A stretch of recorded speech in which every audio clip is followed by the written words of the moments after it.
계시록 2장 12절에서 17절까지 읽도록 합니다. 함께 읽습니다. 버가모 교회 사자에게 편지하나 좌우에 날선 검을 가지신 이가 이르시되 내가 어디에 사는지를 내가 아노니 거기는 사탄의 권자가 있는데라. 내가 내 이름을 굳게 잡아서 내 충성된 증인 안디바가 너희 가운데 곧 사탄이 사는 곳에서 죽임을 당할 때에도 나를 믿는 믿음을 저버리지 아니하였도다. 그러나 내게 두 가지 책망할 것이 있나니 그이 내게 발람의 교훈을 지키는 자들이 있도다. 발람이 발락을 가르쳐 이스라엘 자손 앞에 걸림돌을 놓아 우상의 제물을 먹게 하였고 또 행동하게 하였느니라. 이와 같이 내게도 니골라 당의 교훈을 지키는 자들이 있도다. 그러므로 회개하라. 그리하지 아니하면 내가 내게 속히 가서 내 입의 검으로 그들과 싸우리라. 비있는 자는 성령이 교회들에게 하시는 말씀을 들을지어다. 이기는 그에게는 내가 감추었던 만나를 주고 또 인도를 줄 터인데 그 돌 위에 새 이름을 기록한 것이 있나니 받는 자밖에는 그 이름을 알 사람이 없느니라. 아멘. 오늘은 버가모 교회에 대해서 말씀을 전가하도록 합니다. 버가모 교회는 물론 잘한 것도 있습니다. 안디바와 같은 충성된 증인도 있고, 그런데도 버가모 교회는 발람의 교훈, 니골라 당의 교훈을 가르치는 교회입니다.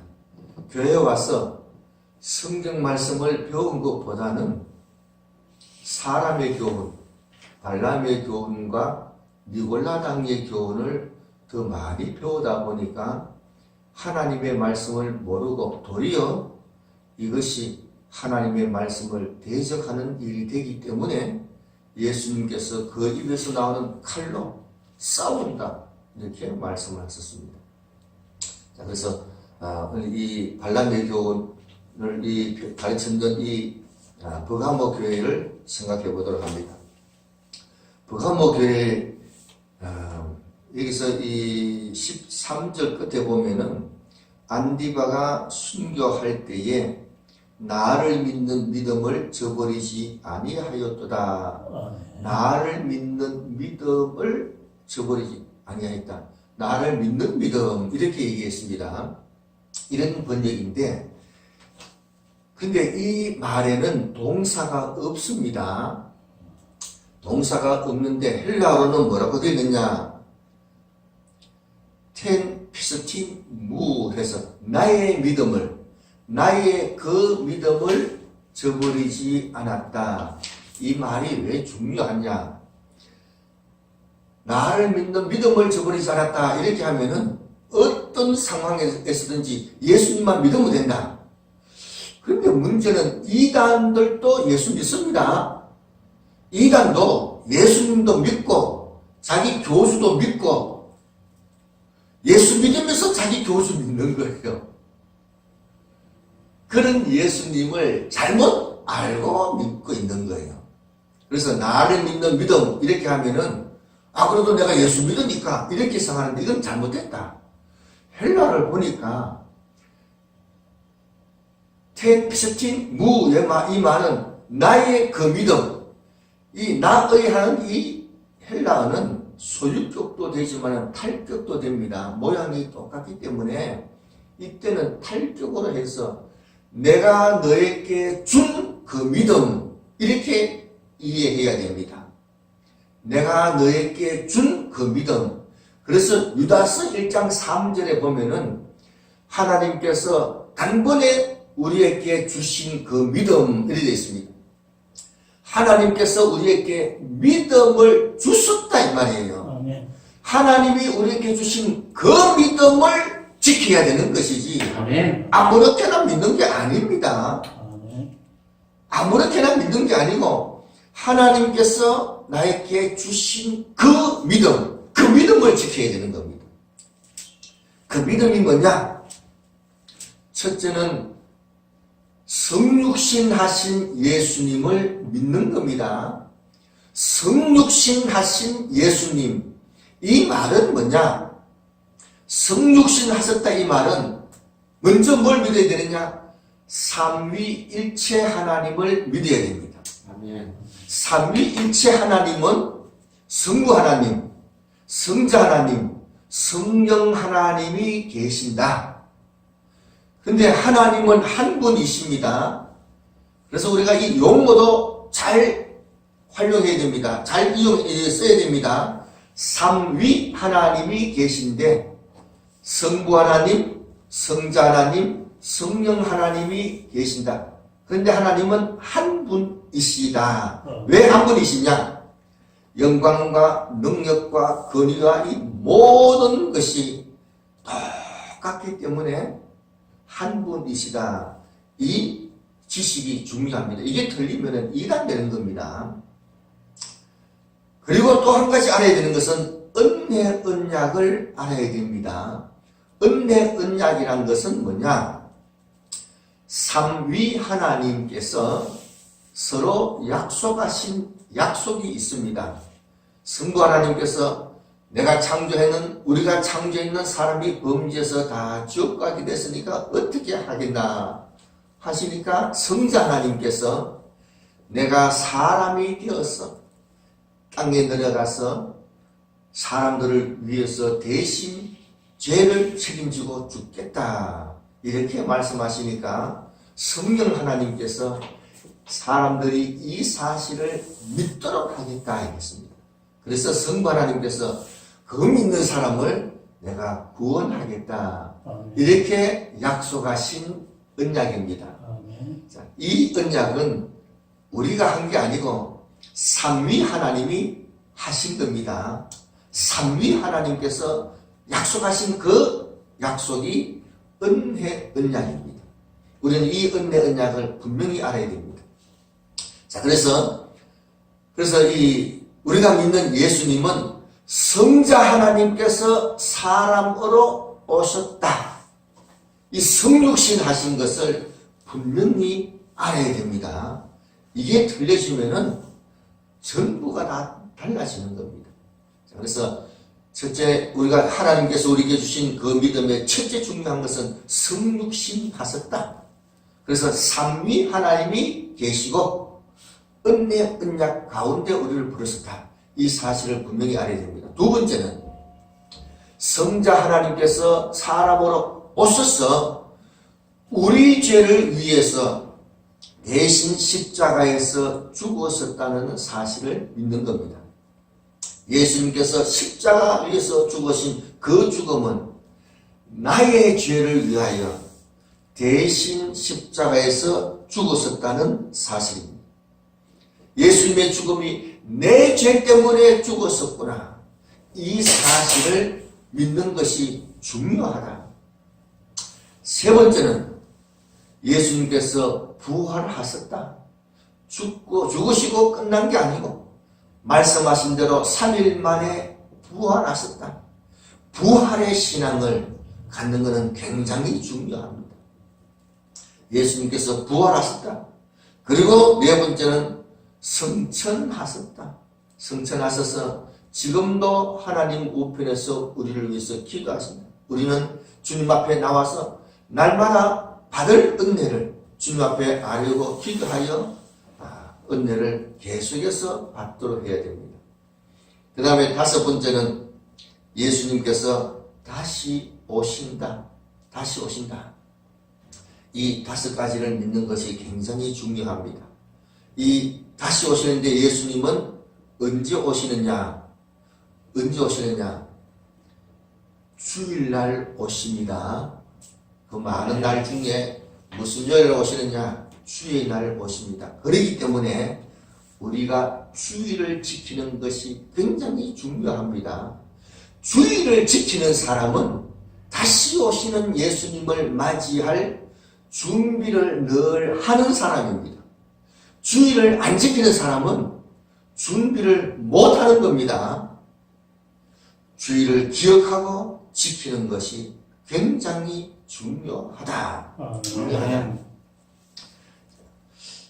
이제 주님께서 나를 믿는 믿음이 아니고 나의 그 믿음, 내가 준 그 믿음을 지켰다. 안디바가, 충성스러운 안디바가 순교하는 그 순간까지 이 믿음을 저버리지 않았다. 우리도 생명 걸고 이 믿음을 그대로 지켜야 됩니다. 여기서 조금이라도 틀려지면 이단이 됩니다. 굉장히 중요한 진리의 말씀입니다. 14절에 보면은 주님께서 버가모 교회를 책망할 것이 있다 했습니다. 뭘 책망하시느냐? 발람의 교훈을 지키는 자들이 있다 했습니다. 발람은 민수기 22장에 나오는데 하나님의 선지자가 아닙니다. 성경에 발람이 나오지만은 하나님의 선지자가 아니고 이방 선지자입니다. 그런데 이 사람이 어째 여호와의 신을 믿는 사람입니다. 자, 그런데 우리가 발람의 기도를 꼭 생각해 봐야 됩니다. 이스라엘 백성이 출애굽해서 가나안 땅으로 가는 동안에 모압 왕 발락이 이스라엘을 물리쳐야 되겠다. 이렇게 해서 어떻게 했느냐? 발람 선지자를 초청해 오도록 했습니다. 그래서 사람들을 보내서 많은 복채를 가지고 발람 선지자를 찾아갔습니다. 그랬더니 발람 선지자가 기다리라.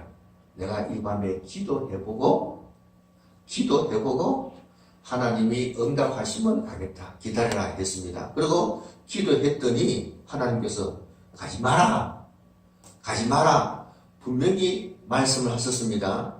그래서 이 발람의 부하들이 빈손으로 돌아갔습니다. 그래, 이 발락이 다시 더 많은 복채를 가지고 또다시 보냈습니다.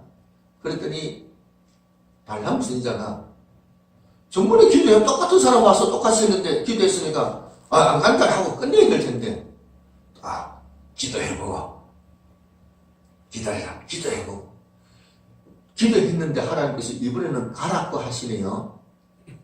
우리가 이게 굉장히 중요합니다. 뻔한 내용을 가지고 다 아는 내용 가지고 또 기도하고 또 기도하면 하나님께서 이번에는 가라고 합니다. 가는 게 복이 아닙니다. 그래서 발람이 가다가 천사가 칼을 들고 서 있어가지고 죽을 뻔했습니다. 하나님께서 진노하여 칼을 들고 나비가 가까이 오지 않았으면 내가 죽었다 이렇게 했어요. 그래서 이 발람이 그럼 내가 돌아가겠습니다 했더니 그냥 가라 이렇게 했어요. 가가지고 내가 하는 꼭 주는 얘기만 해라 이렇게 했습니다. 그래서 발람이 가서 하나님이 얼마나 겁이 났겠어요. 그래서 주는 말만 다 하기는 했습니다. 거기 가서도 물론 또 폼 잡고 기도를 많이 했는데 다 가짜입니다.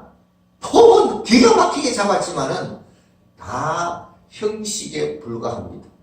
그런데 문제는 구약 성경에서는 그런 표현이 없는데 오늘 성경에 보니까 발람이 발락을 가르쳐서 우상 제물 먹게 했다 했습니다. 발람이 돈은 많이 받았지요. 그래서 뭔가 좀 인간적으로 미안했는 모양이에요. 그래서 발락 왕한테 이런 얘기했습니다. 이스라엘 백성은 누가 저주한다고 저주되는 게 아닙니다. 그럼 어떻게 하면 되느냐? 우상 제물 먹도록 유혹하면은 우상 제물 먹으면 당신이 저주 안 해도 하나님께서 벌합니다. 그래서 그것이 민수기 25장에 나오는 바알볼에 다 참가했는 사람들이 다 저주받아서 수많은 사람이 죽게 됩니다. 가서는 안 될 장소에 갔기 때문에 말해서는 안 된 말을 하게 돼서 발람은 하나님의 저주를 받아 이스라엘 백성들이 이 여리고 성에 들어갈 때 발람을 다 먼저 죽여버립니다. 자, 어쨌든 쓸데없이 먼저 기도해서 딱 응답받았으면 그대로 믿고 나가는 거지. 폼 잡고 또 기도하고 하면은 하나님께서 그래 가라 얘기합니다. 절대로 복이 아닙니다. 가는 게 도리어 저주가 된다. 그런데 오늘 성경에 발람의 교훈이 뭐냐? 발람의 교훈은 뭐냐? 발람은 이방 선지자입니다. 이방 종교에서 왔는 교훈을 발람의 교훈이라고 표현합니다. 이방 종교에서 왔는 게 뭐냐? 가르치기는 목사님이 가르치는데 뭘 가르치냐? 관상기도. 관상기도. 저도 그 얘기 처음 들었어요. 관상기도 하는데 숨을 들으시면은 성령님이 들어오시고 내면은 죄가 나가고 그거 참 좋으네요. 숨을 내쉬면 죄가 나가고. 자, 그런데 그런 식으로 하면은 회개하는 말이 왜 필요하겠습니까? 이런 참 회개하는 말이 왜 필요합니까? 숨을 들으시면 성령님이 들어오면 성령 충만하라는 말이 왜 필요합니까? 이런 것은 다 이방 종교에서 왔습니다. 관상기도 이건 잘못된 겁니다. 그렇게 하면은 성령 충만 못 받습니다. 이 에베소 5장 18절에서 21절까지 보면은 성령 충만은 어떻게 받느냐? 어떻게 받느냐? 술 취하지 마라 했는데 하나님 내가 오늘 술 한잔 하는데 안 취하게 해주세요. 안 취하게 해주세요. 그렇게 기도해가지고 안 취하는 게 아닙니다. 술 취하지 마라는 자기가 술을 안 마셔야 안 취하는 겁니다. 나는 한 잔 마셨으니까 안 취한다. 아니에요. 한 잔 마시면은 한 잔만큼 취합니다. 두 잔 마시면 두 잔만큼 취하고 많이 마시면 많이 취합니다. 적게 마시면 적게 취하는 것이지 안 취하는 게 아닙니다. 어떻게 하면 안 취하느냐? 자기가 안 마셔야 됩니다. 그러면은 이게 헬라문도 똑같은데 성령 충만을 받아라. 성령 충만도 어떻게 되느냐? 딴 데 가서 받는 게 아닙니다. 술은 자기가 안 마셔야 안 취하듯이 성령 충만도 자기가 해야 됩니다. 어떻게 하느냐? 어떻게 하느냐? 술 취하지 마라. 성령 충만을 받아라. 성령 충만을 받아라가 이게 본동사인데 그 다음에 보면은 서로 화답하고 하는 요새 현재 분사입니다. 누가 믿음 있는 말 하면 아멘 하고 화답하면은 그럴 때 성령 충만해집니다. 누가 믿음 있는 말 할 때 아멘 그 말 맞습니다. 아멘 하고 화답하면은 성령 충만해집니다. 그 다음에 찬송하고 겠습니다. 주님을 찬양하는 찬송을 하면은 성령 충만해집니다. 이것도 현재 분사이기 때문에 본동사하고 같이 동시에 번역하는 겁니다. 자, 그래서 찬송을 많이 부르면은 성령 충만해집니다. 그 다음에는 그리스도의 이름으로 하나님께 감사하는, 요것도 감사한다는 말도 현재 분사입니다. 그래서 감사하는 주여 감사합니다. 주의 이름으로 하나님께 감사할 때에 성령 충만해집니다. 하나님을 경외해서 피차 복종할 때에 예수님 생각하고 복종할 때에 성령 충만해집니다. 화답하고 찬송하고 감사하고 피차 복종하고 하면서 성령 충만하라 했습니다. 그래서 찬송을 열심히 하면은 성령 충만해질 거니까 스스로 성령 충만하도록 노력해야 됩니다. 다 성령 받은 사람에게 하는 이야기입니다. 그런데 이걸 숨을 들으시면은 성령 충만해지면은 에베소 5장 18절에서 21절이 필요가 없잖아요. 그래서 잘못된 교훈을 받으면은 말씀을 안 받아들인다. 그게 문제다. 그 다음에 발람의 교훈 중에 또 이것도 있습니다. 우리가 많은 사람들이 쓰는 주의 임재하심. 오늘 예배 드리는데 주의 임재하심으로. 참 좋은 얘기입니다. 주의 임재하심이라는 말은 주님께서 오시는 겁니다. 임마누엘이라는 말이 있습니다. 하나님이 우리와 함께 하시는 임마누엘이라는 말이 더 좋은 말이 있는데 임자는 말씀입니다. 오십니다. 그럼 조금 전까지 예수님 안 오셨네요? 조금 전까지 예수님 안 오셨네요? 이제 오시면은 무슨 그런 예배가 있습니까? 임마누엘의 신앙을 가진 사람은 말씨가 처음부터 부드러워지는, 우리에게는 임마누엘이라는 용어가 있는데 왜 갑자기 임재란 말을 끌고 와가지고 쓰느냐 이런 얘기예요. 이는 불교에서 왔는 용어입니다. 이방 종교에서 왔는 용어입니다. 그래서 임마누엘이 있으니까 임마누엘을 쓰면은 하나님이 함께 하시는 우리가 함께 모여서 예배하십시다. 이게 마땅한 것이지. 임자란 말은 잘못되는 용어입니다. 그 다음에 또 발람의 교훈이 있습니다. 이 니골라 당의 교훈이 있습니다. 니골라 당의 교훈은 뭐냐? 니골라 집사님 같은 사람이 만들어내는 교훈입니다. 니골라 집사님은 성령 충만했던 그런 집사님입니다. 성령 충만했던 믿는 사람이 만들어내는 교훈이 니골라 당의 교훈이다. 우리 한국교회의 니골라 당의 교훈이 뭐냐? 한 번 구원, 영원 구원. 이거 참 좋은 말입니다.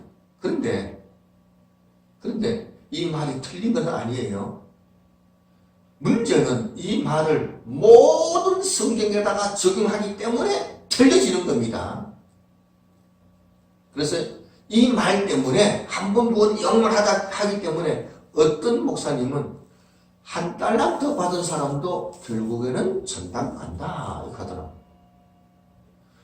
한 번 구원 영원하기 때문에 밀난 5 처녀도 나중에 회개하고 천당 간다 하더라고요. 한 번 구원, 영원 구원은 무조건 쓰면 안 됩니다. 회개하는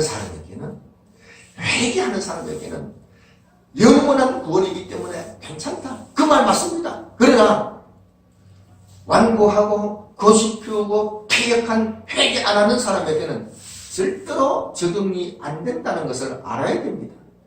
이기는 자에게 한 번 구원 영원한 것이지 진자에게는 아닙니다. 이게 니골라 당의 교훈이다. 그래서 이것 때문에 성경 해석이 다 달라집니다. 정신 차려서 분별하도록 합니다. 교회에서 또 니골라 당의 교훈이 뭐가 있느냐? 월정헌금이라는 것도 있습니다. 월정헌금을 왜 하느냐? 초신자가 믿음이 연약하니까 11조는 못하고, 그래서 11조 할 믿음이 안 되니까 올해는 요만큼 하고 내년에는 더 많이 하고, 그래서 점점 많이 해서 11조만큼 올린다. 뭐 좋은 얘기입니다. 참 좋은 얘기인데, 그런데 신앙생활을 그런 식으로 시작하면은 평생 가도 11조 못합니다. 평생 가도 11조 못합니다. 월정헌금 하는 사람은 회개 안 합니다. 뭘 회개 안 하냐? 하나님, 나는 11조도 못하는 신앙인데 11조 할 수 있는 신앙이 되게 해주세요. 이런 기도를 안 합니다. 내가 월정헌금 하니까 다 잘하고 있다. 그러니까 11조 안 하는 거기에 대한 회개 기도는 절대로 안 합니다. 그런 기도를 안 하는데 무슨 11조를 하겠어요? 수입은 점점 늘어나면 11조가 되겠습니까? 안 됩니다. 처음부터 안 하면 하기가 어렵습니다. 자, 그래서 참 좋은 것 같은데 잘못되는 교훈입니다. 니골라 당의 교훈은 또 뭐가 있느냐? 일천번제라는 것도 있어요. 일천번제 왜 하느냐? 건축헌금도 아니고 감수헌금도 아니고 무슨 목적이 있는 것도 아니고, 목적이 있다면은 내가 세운 목적을 이루기 위해서 일천번제를 합니다. 글쎄요, 성경을 잘못 이해해가지고 일천번제하는 것. 이거는 하여간 니골라 당의 교훈에 불과하다. 또 한 가지는 1부, 2부, 3부 1부만 참석하고 아이고 바쁜데 일하러 갔다 오세요. 1부 참석하고 다녀오세요. 이거는 아주 잘못됐습니다. 그런 식으로 믿음 생활하면 절대로 주일을 못 지킵니다. 주일날이 11시부터 12시까지가 아닙니다. 1부 마치고 갔다 오세요. 그렇게 하면은 회개도 없고 잘못됩니다. 절대로 주일 못 지킵니다. 예배는 지켰을 줄 몰라도 주일은 못 지키는 겁니다. 교회가 스스로 주일을 못 지키도록 만드는 것이 니골라당의 교훈이다. 니골라당의 교훈이다. 자, 그래서 니골라당의 교훈을 지키면은 믿음을 못 지킨다. 믿음을 못 지킨다. 교회에서 열심히 믿음 생활 하는데 성경에 있는 것을 지키겠다 이게 아니고, 성경에 있는 것을 지키겠다는 게 아니고 우리 목사님이 가르쳐 준 것. 그래서 계시록 1장 3절을 다시 한번 읽어봅니다. 1장 3절 읽어봅니다. 이 예언의 말씀을 읽는 자와 듣는 자와 그 가운데 기록한 것을 지키는 자는 복이 나니, 그 가운데 기록한 것, 내가 배우고 있는 것이 성경에 있는 말씀인지 아닌지를 알아야 됩니다. 성경에 없는 거 열심히 배우고 싶겠다. 헛수고하는 겁니다. 내가 배우고 있는 이 말씀이 성경에 있는 말씀이냐, 성경에 없는 말씀이냐, 분별은 자신이 해야 됩니다. 자신이 해야 됩니다. 참 좋은 말인데 성경에 없는 말이 있을 수 있다. 분별을 하도록 합니다. 그렇지 않으면은 계시록 오늘 버가모교의 16절에 보면은 회개하라, 그리하지 않으면 내가 내게 속히 가서 내 입에 검으로 그들과 싸우리라. 교회 열심히 나와서 신앙생활 하는데 주님께서 내 입에 칼을 가지고 그들과 싸우겠다 합니다. 주님께서 싸우겠다는 사람이 천당 가겠습니까? 왜 싸우려고 그러냐? 발람의 교훈을 지키고 니골라당의 교훈을 지키기 때문에 예수님의 말씀을 안 지킨다. 안 지키는 게 아니라 못 지키게 만드는 겁니다. 그래서 예수님께서 내 입에 칼로 그들과 싸우리라 이렇게 말씀하시는 겁니다. 버가모 교회는 안디바와 같은 훌륭한 성도도 있었습니다. 그러나 그 이후에 많은 사람들이 발람의 교훈을 가르칩니다. 왜 그러냐? 사탄이 보호자가 있는 곳에서 있다가 보니까 점점 그렇게 되어가 버립니다. 어디서 사느냐? 굉장히 중요합니다. 어디서 사느냐? 좋은 동네 살려고 하지 말고 교회 가까이 있는 동네에서 살아야 믿음을 바르게 지킵니다. 우리 교회 가까이 있는 곳에서 해야 믿음을 지킵니다. 아무 데나 살다 보면은 믿음 지키기가 어려워진다. 분별이 안 가게 됩니다. 발람의 교훈을 받고 니골라당 교회당의 교훈을 받다 보면은 분별력이 없어진다. 점점 잘못된 곳으로 흘러갈 수가 있다. 그러면 믿음을 바르게 지킬 수가 없다. 자, 그래서 스스로 분별력을 갖고 내가 믿고 있는 것이, 내가 지금 지키고 있는 이 말씀이 성경에 있는 말씀인지 아닌지 스스로